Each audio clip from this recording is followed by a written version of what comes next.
Oke, baik teman-teman, ini part kedua menjawab dari pertanyaan-pertanyaan teman-teman yang sudah diajukan. Langsung saja ya, pertanyaan selanjutnya kita acak nih ya. Ini dari Facebook. Oke, dari Facebook. Bagaimana caranya memantapkan niat ingin menikah? Masya Allah. Dari abang ya. Sebenarnya Dari abang dulu. pertanyaan udah dijawab sih, yang Iya. udah terjawab oleh video kita yang udah kita buat Iya, kemarin itu. betul Cuma, sekali. Ya, jadi bisa dilihat aja. mempersingkat waktu dan durasi. Masya Allah, pala itu nggak. Sebenarnya intinya teman-teman yang bertanya ini bang, Syekh ya, Syekh yang bertanya tentang ini, bagaimana cara memantapkan hati ini, sebenarnya udah kami jawab di video ini. Coba nanti ceklah Syekh video ini, semoga bermanfaat. Kalau ada manfaatnya coba di share, ya kan, gitu sih. Paling intinya bagaimana cara memantapkannya ya banyak belajar lagi tentang nikah itu gitu, dan apa keutamaan nikah ya. Syekh juga lebih paham lah tentang apa namanya keutamaan nikah itu sih. Oke, selanjutnya pertanyaan berikutnya adalah ini ke abang adik juga kali ya bang, apa laki-laki yang mau menikah itu melihat pasangan dari kecantikannya? Silakan laki-laki. Nah, oke ya, sebenarnya secara apa ya, secara naluri ya, ataupun secara gamblangnya memang nggak semua sih kalau dibilang ya kan. Cuman secara umumnya banyak kan yang melihat itunya lah pasti ya, cantiknya. Kalau dia mencari wanita yang ganteng, mana ada, wanita semua itu cantik, tidak ada yang tidak cantik. Iya betul, maksudnya itu cantik dari ininya loh. Ya itulah, cantik lah intinya ya kan. Karena kan orang itu kan memandang cantik, sebenarnya cantik itu relatif gitu sih. Cantik itu relatif ya kan. Belum tentu di mata kita dia cantik, di mata orang lain itu cantik juga. Betul sekali. Intinya yang perlu dipercantik itu adalah akhlak. Ketika akhlaknya cantik, insya Allah dia akan cantik juga ya kan, keseluruhannya. Tapi pernah juga kita bahas di video sebelum-sebelumnya, iya, masalah betul memilih juga. calon pasangan, Iya, nah, dari bagaimana? segi kecantikan. Ya, Iya. betul. Itu juga bisa jadi referensi ya untuk yang bertanya tentang itu tadi ya. Kalau dari saya pribadi itu sih jawabannya, karena cantik itu relatif. Jadi kalau semua laki-laki dibilang melihat wanita cantik ya gitu. Tapi itu tadi. Nah, semoga ya bisa menjawab ya. Kemudian pertanyaan berikutnya adalah, ada laki-laki yang suka sama awak. Oh iya, awak. Awak ini siapa? Awak juga ada naruh rasa sama dia. Maksud hati awak tuh nggak mau lama-lama nikahnya karena merasa sama-sama udah cocok, tapi dia belum ada kerjanya. Itu gimana? Masya Allah. Nah, sebenarnya menikah itu kan kita kembali lagi nih, kita itu nikah itu untuk apa?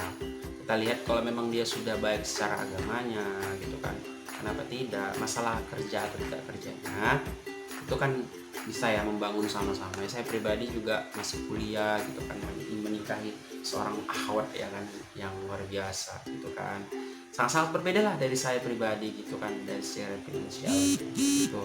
Tapi insya Allah saya yakinkan dengan niat yang tulus, saya niatnya nikahnya untuk ibadah, Allah mudahkan segalanya gitu. Tapi memang untuk yang laki-laki juga sih ya harus memang betul-betul dipersiapkan dari segi finansial. Saya juga ketika mau menikahi memang betul-betul siapkan juga. Masalah kerjaan itu memang kan kerjaan banyak sih ya sekarang, bukan hanya kerja secara resmi gitu ya. Tipsnya itu kalau melihat laki-laki itu memang dia belum kerja, tapi lihat dia mau bekerja atau tidak. Itu sih, kalau dia udah nggak mau bekerja dan memang nggak ada pekerjaannya, bisa dibilang tipe kalau orang malas, ya lebih nggak usah daripada menderita nantinya gitu. Apalagi kan di sini udah sama-sama cocok ya gitu. Udah sama-sama cocok, kenapa tidak? Lebih baik dipercepat lah. Iya, daripada menjadi fitnah ya, apalagi udah saling kenal. Betul sekali. Dan bagus juga kalau udah Lama-lama. lama-lama. Itu ya jawabannya. Semoga bisa terima gitu ya. Kemudian Oke, baiklah teman-teman. Maaf tadi ya terskip karena ya gitulah, baby boy bangun. Oke ya, selanjutnya pertanyaan yang berikutnya kita acak lagi ya. Ini kita pertanyaannya diacak karena memang cukup banyak pertanyaannya teman-teman. Kita acak lagi pertanyaannya, yaitu dari nggak pakai nama ya kita. Yaitu pertanyaan adalah, gimana rasa tanggung jawab ketika sudah menikah? Rasanya Gimana rasa tanggung jawab sudah menikah? Tanggung jawab sudah menikah ya pasti ya, rasanya itu pasti rasa yang luar biasa. Ini rasanya sih rasa yang pernah ada lah. Maksudnya ya rasanya pasti luar biasa ya, apalagi saya pribadi ya. Saya pribadi itu rasanya ya bercampur aduk lah, mulai dari rasa takut, rasa bingung, rasa bimbang ya kan. Ya, rasa takutnya satu sisi ya kan, takutnya ya gimana nanti ke Takut depannya gak bisa ini. amanah sih. Iya Katakan, betul. Ini kan semua amanah amanah dari dari Allah. Allah. Istri dan anak ini, Pertanggungjawabkan. istri dan anak adalah amanah dari Allah Subhanahu wa taala gitu kan. Kemudian rasa bingungnya bisa ya, contohnya bisa dalam hal mendidik anak atau merawat anak ya kan. Kalau Masih misalnya pertama kali. iya nangis ya kan, bingung. Wah, apalagi beliau masalah gumoh susu aja langsung nangis. Anak pertama wajar. Ada pertama ya kan. Jadi itulah dia rasanya ya. Kalau tapi itu yang ditanyakan seperti itu sih kayaknya ya. Atau tanggung jawab seorang suami. Pak, tanggung jawab seorang suami dan Rasanya itu hak seorang suami atau tanggung jawab seorang istri dan hak seorang istri itu mungkin bisa lebih diperdalam lagi. Ini lebih dalam lagi kajiannya sebenarnya, kajiannya nanti itu teman-teman bisa buka kajian tentang hak dan kewajiban seorang suami ya. Tapi untuk di video kali ini ya mungkin kami jawabnya cuma itu ya, karena di sini tanyakan rasa tanggung jawab. Tanggung jawab besar sekali, besar sangat besar tanggung jawabnya. Mulai dari itu tadi, memberikan sandang, pangan, dan papan ya kalau kita laki-laki ya, harus suami yang bertanggung jawab, harus sudah jadi laki-laki, harus jadi laki-laki bertanggung jawab. Jadi ibu juga ya harus bertanggung jawab. Iya, buat suaminya, buat anaknya. Oke, tuh mudah-mudahan bisa menjawab pertanyaannya. Selanjutnya pertanyaannya adalah kita acak lagi. Ini dia. Adakah jodoh yang tepat buat saya menurut Pak Amri Masya dan Allah. istri? Bagaimana? Pertanyaannya itu apa? Ayo deh jawab dulu. Atau Bang Amri yang jawab? Gimana? Ada yang nggak cocok? Ada nggak yang cocok buat beliau? Masya Allah. Ngaca. Allah Akbar. Enggak ya, maksudnya gini ya. Ya iyalah, berkaca diri. Ya. Jodohmu adalah cerminan dirimu. Itu kalau dari kami ini minta jodoh gitu sama kami. Jangan sama kami minta jodoh. Kami aja ketemunya susah. Iya, minta jodohnya sama Allah. Ya Allah, pertemukan aku jodoh yang baik. Kalau dari kami sebenarnya kalau memang niat mau, masukkan aja CV-nya, CV taruhnya. Insyaallah nanti kalau udah ada masuk CV taruh nanti ada ikhwan yang ini ahwat yang kebetulan bertanya ya. Ini buat para ikhwan yang di luaran ya kan, yang melihat video ini mana tahu lagi mencari ya kan. Mudah-mudahan kami bisa menjadi salah satu penemunya lah ya kan. Oke ya, itu tadi jawaban untuk pertanyaan yang mengenai mencari jodoh tadi ya. Kami juga tidak biro jodoh ya kan, tapi kalau misalnya memang udah niat ya kirim aja CV-nya, mudah-mudahan kan bisa mencarikan yang tepat buat anti ya gitu. Tapi minta lagi sama Allah, karena Allah yang Maha Pemberi jodoh. Sebaik apapun kita berusaha, tapi Allah juga yang menentukan. Berarti itu ya kan. Itu sih pertanyaan yang tadi. Oke, selanjutnya adalah pertanyaan ini ya. Pertanyaan yang cukup sangat menguji adrenalin buat kami yang sudah menikah ya kan. Betul di pertanyaannya, jika menikah adalah puncak kebahagiaan, jadi mengapa banyak orang yang bercerai setelah menikah? Iya nggak sih? Betul kan? Banyak orang setelah 2 tahun, setahun, bahkan 1 bulan tuh menikah, udah cerai gitu. Padahal waktu menikah itu buat pesta besar-besaran dan sebagainya. Coba adik-adik gimana sih? Kenapa bisa seperti Kalau itu? dari saya, jika jawaban nanti saya salah atau ada khilaf, mohon dikoreksi. Bukan saya bermaksud untuk menggurui atau apa.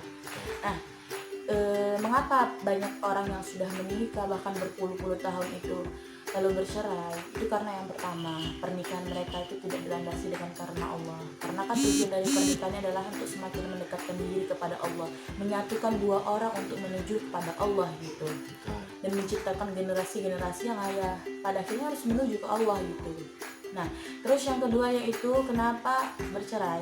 Karena pernikahannya tadi sendiri itu tidak dilandasi dengan iman. Ibaratnya gini, kalau cinta dan iman, kalau kita menikah karena cinta, ketika cinta itu sudah pudar ya udah selesai pernikahan itu. Tapi ketika cinta dan iman itu ada dalam rumah tangga, ketika cinta itu pudar, lalu yang tersisa itu hanya iman kita, maka iman itu yang akan kembali memupuk cinta-cinta itu lagi.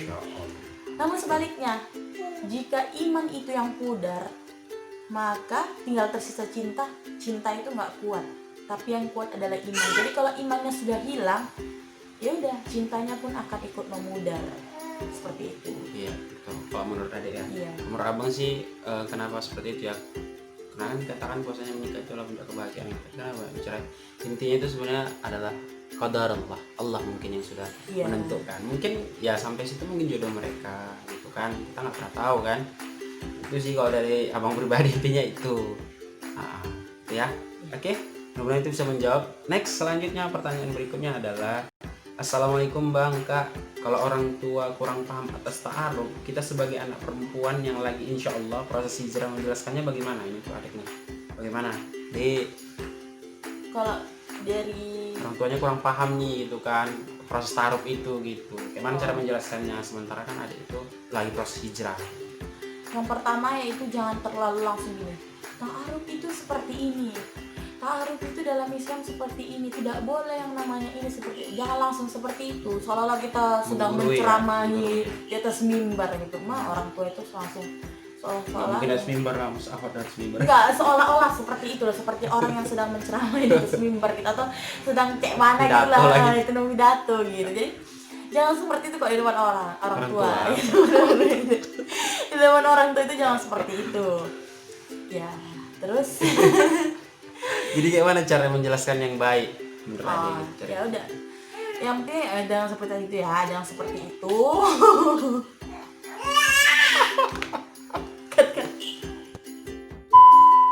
Apa kan ya? Oke, caranya itu tunggu cari saya Kak. Ide udah dijawab. Oke, caranya itu yang pertama bisa kita melalui, kan banyak sih di YouTube ini kajian-kajian Tentang ustadz-ustadz ta'aruf, ya, tentang ya. ta'aruf. Bisa kita putar melalui handphone ditambah dengan loudspeaker yang kuat, kita dengarkan kepada orang tua. Betul. Seperti sama kalau kita sedang ingin menyampaikan suatu ilmu agama kepada orang tua tapi dengan cara yang lembut. Itu tadi juga bisa sama halnya kayak menjelaskan masalah ta'aruf ini juga melalui video yang kita setel gitu kan di rumah sering-sering gitu kalau memang ingin meyakinkan ya, atau lagi duduk bareng tiba-tiba apa namanya, bukan duduk bareng maksudnya